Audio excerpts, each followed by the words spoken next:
Guard your doctrine, free your values. This, when I stumbled across this a few years ago and realised that this was one of the most freeing ones for me. Guard your doctrine, free your values.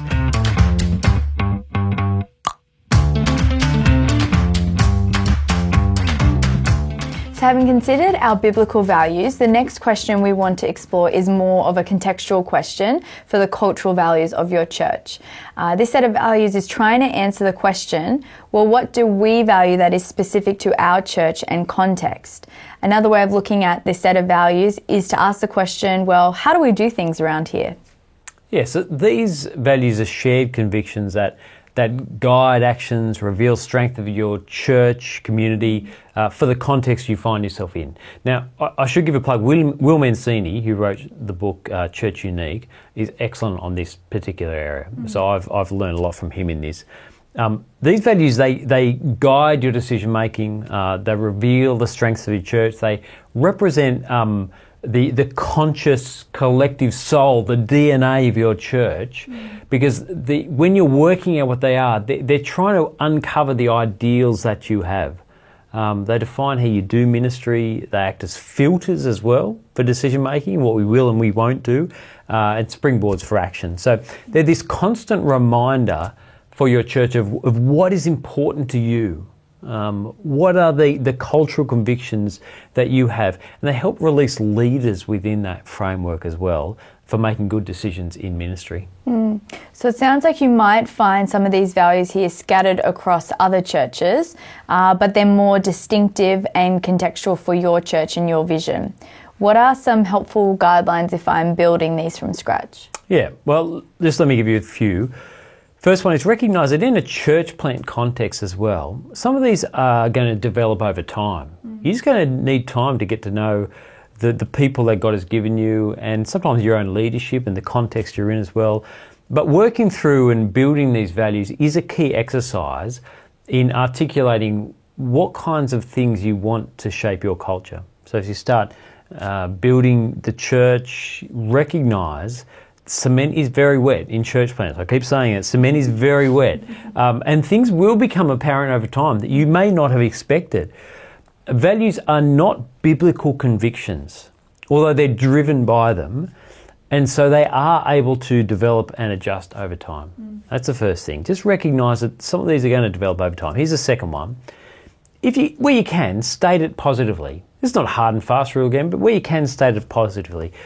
The advantage of a church plan is that you are starting from scratch. So from the start, you want to actively be working towards and articulating what do you want to be, how you want to behave, rather than what you don't want to be. It's not necessarily a position statement against what you don't want to be.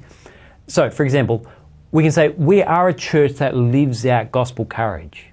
That's the positive way to put it, rather than saying we're a church that doesn't fear failure. Yeah, they're both the same things. Some contexts, the latter may be right, but where you can, I think, be positive. Give people something to move forward to. Here's the third one. Guard your doctrine, free your values. This, when I stumbled across this a few years ago and realised that this was one of the most freeing ones for me. Guard your doctrine, free your values. It's so tempting in articulating your values to want to list your core doctrines. Of course, your values are informed and they're shaped by your biblical convictions, but the purpose of these cultural values is not to reinvent the Nicene Creed. It's not to reinvent the Westminster Confession. They exist and they're pretty good. You don't need to do that again. You've got them. Instead, you guard your doctrine in your doctrinal statements. And in so doing, you free up the values for your church to articulate the particulars of how you want this church, this plant to look. That's three. Here's the fourth one, last one. Be careful of having too many in this. Be careful of having too many. This is not a hard and a fast rule. The number is certainly flexible. But if there is going to be things which actually shape your culture, people need to be not so bombarded by 1,000 things they can't remember any of them. And so you just need to make sure you don't have so many that it clutters the picture, but they can actually be culture setting in that. So we're part of a Reach Australia podcast network. Check out our other podcasts, the Reach Australia podcast, the Homegrown Faith podcast, and the One Thing podcast. I said last one, but I'm going to add more. Here's just a little bonus one for everyone who turned off. If you stuck around, you get this little bonus one. Here you go. All right. Some values are aspirational. Some are realised. You need to be careful of always having so many aspirational values that they never become realised. Now, when you plant, obviously nearly every value is aspirational at some point because you haven't had any time for anything to incubate. Aspirational values are those ones you want to bring about, but may not necessarily be values that people would observe at this point if they didn't know what to look for. Now, they're good to have aspirational values. They're worth monitoring, though, because if over time these aspirational values have never moved to being realised values, there's a problem. So, for example, if you've got a value, we value investing in the next generation of Christian leaders. Now, when you first plant, that might be an aspirational value, although if you can bring an apprentice on when you plant, brilliant. But at the start, it might be an aspirational value. If that was still an aspirational value 15 years in, you've got to say, actually, we haven't taken that value seriously, have you? If we haven't raised up any leaders, and there's no evidence that we're committed to doing that, you know, it's virtue signalling at that point. It's pointless. You know, another one, we're theologically driven in everything we do. That is a value that should be evident in the life of your church from the get-go. That's not aspirational. That's a realised value. Everything, if that's your value, from main gatherings to meetings to how we talk to people, everything.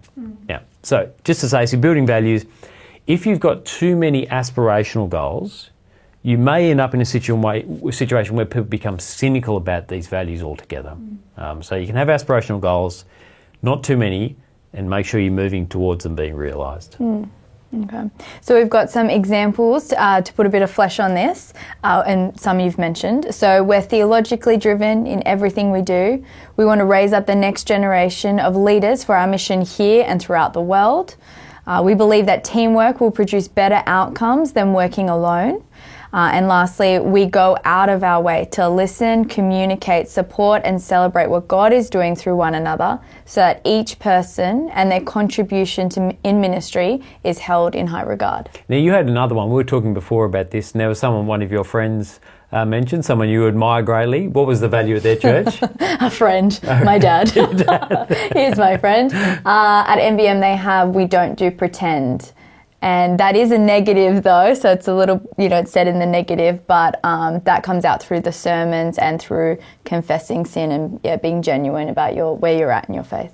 So the reason I'm okay with that being in the negative is because I suppose the alternative might be something like we do authentic, but authentic is such a loaded word as well that actually putting the negative is really helpful in that context. So you can see contextually it works really well and it highlights something that is deeply biblical but which is deeply valued in that community as well. It's excellent. Now, those examples people will listen to and think, yes, yes, no, no, that's fine. The whole thing about this is you need to work out for your context what you would choose. They're meant to be distinctive. They're meant to be personal to you and your context and your church. All right, so take some time now to begin to pencil down the cultural values that you want to nurture in your church plan and whether they're aspirational or realistic from the beginning. For both of these values, begin identifying how the value will shape the culture of your church. What will it look like for how you speak about what you do, for what you actually decide to do, and what you'll choose not to do as a result.